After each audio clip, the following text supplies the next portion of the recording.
سامعین محترم، بسم اللہ الرحمن الرحیم۔ روزانہ تہجد پڑھنے والے لوگوں کی زندگی میں معجزے کیسے ہوتے ہیں؟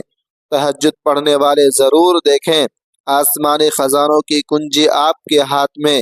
محترم ناظرین، آج ہم جانتے ہیں ان خوش نصیب لوگوں کی زندگی کے بارے میں جو روزانہ اپنے بستروں کے نرمی کو چھوڑ کر دنیا کے شور سے کنارہ کشی ہو کر اپنے خالق و مالک کے حضور سجدہ ریز ہوتے ہیں، اور اللہ پاک ان کی زندگی میں کیسے کیسے معجزات رونما فرماتے ہیں۔ یہ صرف داستان یا کہانیاں نہیں ہیں، بلکہ یہ وہ حقائق ہیں جو ہر روز کروڑوں لوگوں کی زندگی میں وقوع پذیر ہو رہے ہیں۔ تہجد، جسے سلف صالحین نے اولیاء اللہ کی فکری کا نام دیا ہے، صرف ایک نفل نماز نہیں، بلکہ یہ ایک روحانی معاہدہ ہے جو بندے اور رب کے درمیان گہری محبت اور یقین کی بنیاد پر ہوتا ہے۔ اس وقت جب دنیا گہری نیند کے آغوش میں ہوتی ہے، عرش کا مالک اپنی شان کے لائق ندا دیتا ہے کوئی مانگنے والا کہ اسے دیا جائے، ہے کوئی استغفار کرنے والا کہ اس کے مغفرت کی جائے۔ اس وقت جو شخص ابھی اللہ تبارک و تعالی کے حضور کھڑا ہوتا ہے، وہ دنیا اور آخرت کے تمام خزانوں کی چابی اپنے ہاتھ میں لے لیتا ہے۔ اس گفتگو کا آغاز کرنے سے پہلے یہ سمجھنا نہایت ضروری ہے کہ تہجد کی چابی جس دروازے سے گزر کر خزانوں تک پہنچتی ہے، وہ دروازہ فرض نماز کا ہے۔ بلا شبہ تہجد کی فضیلت بے پناہ ہے، مگر اگر کوئی شخص تہجد کا قیام کرے اور فرض نمازوں میں سستی برتے تو اس کی مثال ایسی ہے جیسے کوئی محل کے اندر جانے کی کوشش کرے مگر بنیادی دروازے کو ہی نظر انداز کر دے۔ اسلام میں فرض نماز سب سے زیادہ ضروری ہے۔ تہجد نفل ہے، اور نفل اس وقت کو قبول ہوتے ہیں جب فرض ادا کیا جائے، جب فرض نماز پڑھی جائے۔ فرض چھوڑنا شدید گناہ ہے۔ نبی کریم صلی اللہ علیہ وسلم نے فرمایا، جو شخص جان بوجھ کر فرض نماز چھوڑ دے اس کا کوئی عمل قبول نہیں ہوتا۔ حدیث ابن ماجہ۔ ایک اور حدیث، فرض نماز چھوڑنا کفر کے قریب تر ہے، مسلم شریف۔ تہجد کا اجر صرف اسی کو ملتا ہے جو فرض ادا کرتا ہے۔ تہجد کی نماز کتنی خوبصورت کیوں نہ ہو، اگر کوئی شخص فرض نماز چھوڑ کر صرف تہجد پڑھتا ہے تو اسے تہجد کا وہ اجر نہیں ملتا، کیونکہ نفل عبادت کی حیثیت فرض کے بعد ہے۔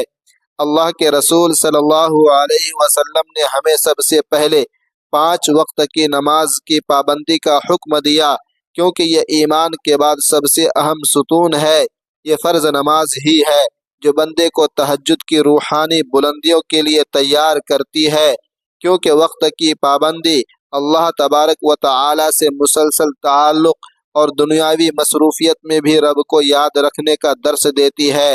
ایک متوازن مسلمان کی زندگی میں فرض نماز وہ بنیاد ہے، وہ جڑ ہے جس پر تہجد کی عمارت کھڑی ہوتی ہے، اور فرض نماز کو پورا کیے بغیر تہجد کے معجزات کی توقع رکھنا ایک خام خیالی ہے۔ تہجد کے دنیاوی اور اخروی فوائد قرآن و حدیث کی روشنی میں بہت عظیم ہے۔ چند اہم فوائد درج ذیل ہیں۔ اللہ کا خاص قرب اور محبت۔ اللہ تبارک و تعالی خود فرماتا ہے، جو راتوں کو اپنے رب کے سامنے سجدہ اور قیام کرتے ہیں وہی رحمان کے سچے بندے ہیں۔ سورۃ الفرقان آیت نمبر 64۔ جنت میں آنکھوں کی ٹھنڈک کا خزانہ کوئی نفس نہیں جانتا کہ تہجد گزاروں کے لیے آنکھوں کی کیا کیا ٹھنڈک چھپا کر رکھی گئی ہے۔ سورۃ السجدہ۔ تہجد تو دراصل وہ سچے تعلق کا اظہار ہے جو بندے کو فرض کی ادائیگی کے بعد بھی چین سے سونے نہیں دیتا۔ جب ایک شخص فرض نمازوں کو مضبوطی سے تھام لیتا ہے، مضبوطی کے ساتھ پڑھتا ہے، تو اس کے لیے تہجد کا راستہ کھلتا ہے اور پھر اس کی زندگی پر برکات کی بارش ہونے لگتی ہے۔ روزانہ والے کی زندگی میں سب سے پہلا اور بڑا معجزہ یہ ہوتا ہے کہ اس کی روحانی پریشانیاں ختم ہو جاتی ہیں۔ آج کے دور میں ہر انسان کسی نہ کسی ذہنی تناؤ، ڈپریشن یا اندرونی بے چینی کا شکار ہے۔ دنیا کے دوڑ دھوپ، حسد، بغض اور مستقبل کے خوف نہیں انسان کو جکڑ رکھا ہے، لیکن تہجد کا وہ وقت وہ ہوتا ہے جب یہ بندہ اپنے رب کے سامنے سب کچھ کھول کر رکھ دیتا ہے، وہ گڑ گڑاتا ہے، روتا ہے، ہم اپنے کمزوریوں کا احترام کرتا ہے اور اللہ سے مدد مانگتا ہے۔ یہ عمل دراصل روح کا تزکیہ ہے کہ وہ روحانی واشنگ مشین ہے جہاں دنیا کے تمام گندگی اور پریشانیاں دھل جاتی ہیں۔ سجدے میں سر رکھ کر رونا تمام بوجھ اللہ کے سپرد کر دینا ہے، جس کے نتیجے میں دل کو وہ سکون اور اطمینان نصیب ہوتا ہے جو کروڑوں روپے خرچ کر کے بھی حاصل نہیں ہو سکتا۔ یہ دراصل سکینہ کا نزول ہے جو اللہ تبارک و تعالی خاص اپنے ذکر کرنے والے پر نازل کرتا ہے۔ تہجد کے معجزات کا دوسرا پہلو دنیاوی پریشانیوں کا خاتمہ ہے۔ زندگی کے مسائل کبھی ختم نہیں ہوتے، کسی کو رزق کی تنگی ہے، اولاد کا غم، کسی کو قرض کا بوجھ تو کوئی بیماری میں مبتلا۔ تہجد گزار شخص یہ یقین رکھتا ہے کہ اس کے مسائل کی ڈوریاں کسی انسان کے ہاتھ میں نہیں بلکہ براہ راست اللہ تبارک و تعالی کے ہاتھ میں ہے۔ وہ اپنی حاجتیں کسی طاقت اور انسان کے سامنے پیش کرنے کے بجائے تمام طاقتوں کے مالک کے سامنے پیش کرتا ہے۔ حدیث قدسی میں آیا ہے کہ اللہ تبارک و تعالی فرماتے ہیں، میں اپنے بندے کے گمان کے مطابق ہوتا ہوں۔ محترم سامعین و ناظرین، جب بندہ آخری پہر میں سچے دل سے دعا کرتا ہے تو اللہ تبارک و تعالی کا وعدہ ہے کہ وہ اسے ضرور قبول کرتا ہے۔ تاریخ گواہ ہے کہ مادی طور پر ناممکن نظر آنے والے کام صرف تہجد کی برکت سے ہو گئے، جیسے قرضوں کا خود بخود ادا ہو جانا، روزگار کی غیبی دروازے کھل جانا اور مقدمات میں اچانک کامیابی مل جانا۔ یہ تمام تر برکات دراصل اللہ تبارک و تعالی کی طرف سے انعام ہے، اس لیے کہ بندے نے دنیا کے سو جانے کے بعد اللہ تبارک و تعالی کے لیے اپنے دین قربان کی، اپنے نیند کو قربان کر دیا۔ یہ اللہ کا وعدہ ہے کہ جو اس کے لیے اپنا آرام چھوڑتا ہے، اللہ تعالیٰ اسے وہ آرام اور راحت دیتا ہے جس کا وہ تصور بھی نہیں کر سکتا۔ اس ضمن میں ہمیں پیارے آقا حضرت محمد مصطفیٰ صلی اللہ علیہ وسلم کی زندگی سے زیادہ خوبصورت کوئی مثال نہیں ملتی۔ آپ صلی اللہ علیہ وسلم تہجد کا اہتمام اس قدر کرتے تھے کہ آپ کے قدم مبارک سوج جایا کرتے تھے۔ جب حضرت عائشہ رضی اللہ تعالی عنہا نے دریافت کیا کہ یا رسول اللہ صلی اللہ علیہ وسلم، آپ اتنی مشقت کیوں اٹھاتے ہیں جبکہ اللہ نے آپ کے تمام اگلے پچھلے گناہ معاف فرما دیے؟ آپ صلی اللہ علیہ وسلم نے کمال عبدی سے جواب دیا کہ میں شکر گزار بندہ نہ بنوں۔ یہ واقعہ ہمیں سکھاتا ہے کہ تہجد صرف ضروریات یا حاجات کے لیے نہیں بلکہ اللہ تبارک و تعالی کی نعمتوں پر شکر ادا کرنے کا سب سے اعلیٰ طریقہ ہے۔ جب نعمتیں ملنے کے بعد بھی شکر ادا کرتے ہوئے سجدہ کرتے ہیں تو اللہ تبارک و تعالی ہماری زندگی میں مزید اور بے حساب برکتیں نازل فرماتا ہے۔ اسی تہجد کی برکت تھی کہ ہر مشکل وقت میں آپ صلی اللہ علیہ وآلہ وسلم کو اللہ کی غیبی مدد حاصل رہی، خواہ وہ طائف کا پتھروں بھرا راستہ ہو یا غزوات کے خوفناک میدان۔ آپ صلی اللہ علیہ وسلم نے ہمیں تہجد کی طاقت سے ہی سکھایا کہ اللہ تبارک و تعالی کا تعلق تمام معجزات کے جڑ ہے۔ صحابہ کرام رضوان اللہ علیہم اجمعین کی زندگیوں میں بھی تہجد کا رنگ گہرا تھا۔ امیر مؤمنین حضرت عمر فاروق رضی اللہ تعالی عنہ سے شیطان بھی بھاگتا تھا۔ تہجد کے وقت ایک عام عابد کی طرح روتے تھے، سمیت دیگر صحابہ کرام کا بھی یہی معمول تھا۔ وہ رات کا اکثر حصہ عبادت میں گزارتے تھے۔ اس کا نتیجہ یہ نکلا کہ جب دنیاوی طاقتیں ان کے خلاف متحد ہوئی تو ان کے مختصر فوجیں تہجد کی برکت سے بڑی بڑی سلطنتوں کو شکست دینے میں کامیاب رہے۔ یہ معجزات ہیں جہاں مادی اسباب نہ ہونے کے برابر تھے، وہاں اللہ تبارک و تعالی نے غیبی مدد بھیجی اور حالات یک لخت بدل دیے۔ ایک تہجد گزار کی زندگی میں آنے والی تمام مشکلات ایسی بھی بڑی ہوں گی کہ وہ جانتا ہے کہ اس کا تعلق اس ذات سے ہے جو پہاڑوں کو بھی ریزہ ریزہ کرنے کی قدرت رکھتی ہے۔ تہجد ایک اور حیرت انگیز برکت جو آج کے معاشرے کا ایک بڑا مسئلہ ہے، ایک بڑا المیہ ہے۔ وہ بیماریوں اور جسمانی عوارض کا خاتمہ ہے۔ جدید سائنس سے بھی اس بات کو تسلیم کرتی ہے کہ انسان کی ذہنی اور روحانی کیفیت کا اس کی جسمانی صحت پر گہرا اثر ہوتا ہے۔ تہجد کے وقت اٹھنا، وضو کرنا، ٹھنڈے پانی کا استعمال اور پھر عاجزی کے ساتھ اللہ تبارک و تعالی کے سامنے کھڑے ہونا جسمانی طور پر بھی ایک بہترین ورزش ہے۔ اسی دوران خون بہتر ہوتا ہے، نظام ہضم فعال ہوتا ہے، اور سب سے اہم بات یہ ہے کہ سجدے کی حالت میں دماغ کو زیادہ آکسیجن ملتی ہے۔ روحانی پہلو دیکھیں تو جب انسان تہجد میں روتا ہے اور اللہ تبارک و تعالی کے سامنے خود کو خالی کر دیتا ہے تو وہ تمام نفسیاتی تناؤ ختم ہو جاتا ہے جو بہت سی بیماریوں کے جڑ ہوتا ہے۔ دراصل جب بندہ اللہ کی رضا کے لیے کھڑا ہوتا ہے تو اللہ تعالی اس کے جسم کو بھی شفا دیتا ہے، کیونکہ سچا ایمان ہمیشہ شفا لے کر آتا ہے۔ کتنے ہی مریض ہیں جنہیں ڈاکٹروں نے لا علاج قرار دے دیا، لیکن ان کی مسلسل تہجد اور دعاؤں کی برکت سے اللہ نے انہیں نئی زندگی عطا فرما دی۔ لہذا تہجد صرف عبادت نہیں، یہ جسمانی اور روحانی صحت کا مکمل پیکج ہے۔ آج کل کے دور میں لوگوں کی زندگی میں ایک بڑا مسئلہ وقت میں برکت کا فقدان ہے۔ دن 24 گھنٹے کا ہی ہے، مگر تہجد گزار لوگوں کے دل میں اللہ تبارک و تعالی کی عجیب و غریب ارشاد پیدا فرماتا ہے۔ دنیا بھر کے لوگ کہتے ہیں کہ ان کے پاس اپنے ضروری کاموں کے لیے وقت نہیں، لیکن جو شخص تہجد کے لیے وقت نکالتا ہے تو اللہ تبارک و تعالی اس کے باقی دن کے وقت میں ایسی برکت ڈالتا ہے کہ وہ اپنے کام بھی آسانی سے نپٹا لیتا ہے اور دیگر ذمہ داریاں بھی پوری کر لیتا ہے۔ یہ برکت بھی تہجد کا ایک معجزہ ہے، کیونکہ جب انسان اپنا دن اللہ تبارک و تعالی کے نام پر شروع کرتا ہے اور تمام دنیا سے پہلے اپنے رب سے ملاقات کرتا ہے، اللہ تبارک و تعالی اس کے پورے دن کے معاملات کی ذمہ داری لے لیتا ہے۔ یہی وجہ ہے کہ تہجد گزار کی زندگی میں ایک عجب توازن اور سکون پایا جاتا ہے۔ وہ بظاہر کم وقت میں زیادہ کام کر جاتا ہے، جو کسی مادی فارمولے سے سمجھنا مشکل ہے۔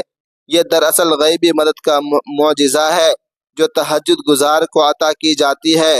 اور جب ہم روزانہ تہجد پڑھنے والے کی زندگی میں معجزات کی بات کرتے ہیں تو یہ سفر صرف ذاتی پریشانیوں کے خاتمے تک محدود نہیں رہتا، بلکہ اس کا اثر اس کی پوری معاشرتی زندگی اور اس کے ایمان کی گہرائی پر بھی پڑتا ہے۔ تہجد پڑھنے والے کو اللہ تبارک و تعالی کی طرف سے ایک خاص فراست ایمانی عطا کی جاتی ہے۔ یہ ایک ایسی بصیرت ہے جس سے وہ حق و باطل، صحیح و غلط اور نفع و نقصان کے درمیان واضح فرق کر سکتا ہے۔ وہ دنیا کے دھوکے اور فریب میں آسانی سے نہیں پھنس جاتا، کیونکہ اس کا دل براہ راست اللہ تبارک و تعالی کے نور سے تعجب کے وقت کی خاموشی اور رب سے راز و نیاز اسے دنیا کے شور سے بالا تر کر دیتا ہے، جس کے نتیجے میں اس کے فیصلوں میں برکت اور حکمت شامل ہوتی ہے۔ یہ فراست اسے ان نقصانات سے بچاتی ہے جو بظاہر فائدے نظر آتے ہیں، اور وہ ہمیشہ صحیح راستے کا انتخاب چنتا ہے جو اس کی کامیابی کا سب سے بڑا راز بن جاتا ہے۔ تہجد گزار کی زندگی کا ایک بہت بڑا معجزہ یہ ہے کہ اللہ تبارک و تعالی لوگوں کے دلوں میں اس کی محبت اور قبولیت ڈال دیتا ہے۔ ارشاد ربانی ہے کہ جب اللہ تبارک و تعالی کسی بندے سے محبت کرتا ہے تو وہ حضرت جبرائیل علیہ السلام کو حکم دیتا ہے کہ فلاں بندے سے محبت کرو۔ پھر جبرائیل علیہ السلام آسمانوں میں اعلان کرتے ہیں، پھر آسمان والے محبت کرنے لگتے ہیں، اور اس کے بعد زمین پر بھی لوگوں کے دلوں میں اس کی محبت ڈال دی جاتی ہے۔ تہجد ہی وہ عمل ہے جو اللہ تبارک و تعالی کی محبت کا ذریعہ بنتا ہے۔ جو بندہ رات کے آخری حصے میں لوگوں کے پرواہ کیے بغیر اپنے رب کے سامنے کھڑا ہوتا ہے تو رب اسے دنیا کی پرواہ سے آزاد کر کے لوگوں کی محبت عطا فرماتا ہے۔ آپ نے نوٹ کیا ہوگا کہ بعض لوگ بہت زیادہ کوشش کے باوجود دوسروں کے دلوں میں جگہ نہیں بنا پاتے، جبکہ دیکھیے وقت میں آپ کی زندگی میں کیسی کیسی تبدیلیاں اور کیسے کیسے معجزات رونما ہوتے ہیں۔ تہجد کی عادت اپنائیے، کیونکہ یہ آپ کی دنیا اور آخرت کی کامیابی کی ضمانت ہے۔ اے ایمان والو، ہم سب کو اللہ تبارک و تعالی کے ناموں کے برکت اور عظمت پر کامل یقین رکھنا چاہیے۔ وسعت رزق اور حصول ثواب کے لیے آج یہ آپ سے التجا کرتا ہوں کہ آپ اللہ تبارک و تعالی کے 99 بابرکت ناموں میں سے ایک اسم مبارک جو رزق میں کشادگی اور برکت کا عظیم ذریعہ ہے، اسے ہمیشہ یاد رکھیں اور کثرت سے پڑھیں۔ یا واسع، اے کشادگی دینے والا، اے وسعت دینے والے، اسے آپ کمنٹس میں بھی ضرور لکھ دیں اور کثرت سے پڑھیں۔ انشاءاللہ آپ کی زندگی میں ہر طرح کی تنگی دور ہو جائے گی۔ میرے محترم دوستوں اور ناظرین کرام، آپ کا وقت قیمتی ہے اور آپ نے اس اہم موضوع کو سنا، اس کے لیے آپ کا دل کی گہرائیوں سے شکریہ۔ اس ویڈیو کو بنانے کا مقصد صرف معلومات فراہم کرنا نہیں، بلکہ آپ کے دل میں تہجد کی محبت پیدا کرنا تھا۔ اگر آپ کو یہ پیغام دل کو چھو گیا ہو اور آپ نے تہجد کی اہمیت کو محسوس کیا ہو تو براہ کرم اس روحانی سفر میں مزید لوگوں کو شامل کرنے کے لیے اس ویڈیو کو لائک ضرور کریں تاکہ یہ زیادہ سے زیادہ لوگوں تک پہنچ سکے۔ اسے اپنے دوستوں اور خاندان کے ساتھ شیئر کریں، کیونکہ کسی کو نیکی کی طرف راغب کرنا بھی صدقہ جاریہ ہے۔ محترم ناظرین، آخر میں اللہ تبارک و تعالی سے دعا ہے کہ اللہ تعالی ہم سب کو تہجد گزار بندوں میں شامل فرما دے اور تہجد کی نماز پڑھنے کی توفیق عطا فرمائے، آمین، اور تہجد کے وقت کی قدر کرنے کی توفیق عطا فرمائے۔ یا اللہ، اس روئے زمین میں جتنے بھی مسلمان بھائی پریشان حال ہیں، سب کی پریشانیوں کو دور فرما۔ اے اللہ مالک کائنات، اس چینل کو جو بھی ہمارے بھائی بہن دیکھ رہے ہیں، ان سب کے تمام جائز مقاصد کو پورا فرما۔ اے اللہ، میرے ماں باپ پر ایسی رحمت نازل فرما کہ تجھ سے سوا کسی کی رحمت کی انہیں حاجت نہ رہے۔ اے اللہ، مجھے ان کی زندگی میں بھی اور موت کے بعد بھی ان کی خدمت اور نیکی کرنے کی توفیق عطا فرما۔ اے اللہ، اے مالک کائنات، مجھے اپنے ماں باپ کا فرما بردار، نیک اور فرما بردار بیٹا بیٹی بنا دے جو ہر حال میں ان سے راضی رہے۔ اے اللہ، ان کی خدمت اور نیکی کو میری جنت میں داخل ہے اور جہنم سے نجات کا ذریعہ بنا دے۔ اے اللہ، میں نے اپنی جان پر بہت زیادہ ظلم کیا ہے اور تیرے سوا کوئی گناہ معاف کرنے والا نہیں، سو تو اپنی خاص رحمت سے مجھے معاف فرما دے اور مجھ پر رحم فرما، بے شک تو ہی بخشنے والا نہایت رحم کرنے والا۔ اے اللہ، میں اپنے سارے گناہوں اور نافرمانیوں سے تیری بارگاہ میں سچے توبہ کرتا ہوں۔ جو گناہ مجھے معلوم ہے اور جو مجھے معلوم بھی نہیں، میں ان سب سے ایسی پکی توبہ کرتا ہوں کہ کبھی ان کی طرف واپس نہ جاؤں۔ اے اللہ، مجھے سچے توبہ کرنے والوں میں اور خوب پاک صاف رہنے والوں میں شامل فرما۔ اے اللہ، مجھے بغیر حساب کے جنت الفردوس میں داخل فرما اور مجھے جہنم کی آگ سے، قبر کے عذاب سے اور زندگی اور موت کے فتنوں سے بچا لے۔ جزاک اللہ خیرا احسن الجزاء، آمین یا رب العالمین۔ اللہ تبارک و تعالی تمام امت مسلمہ کو اپنے حفظ و امان میں رکھے، آمین۔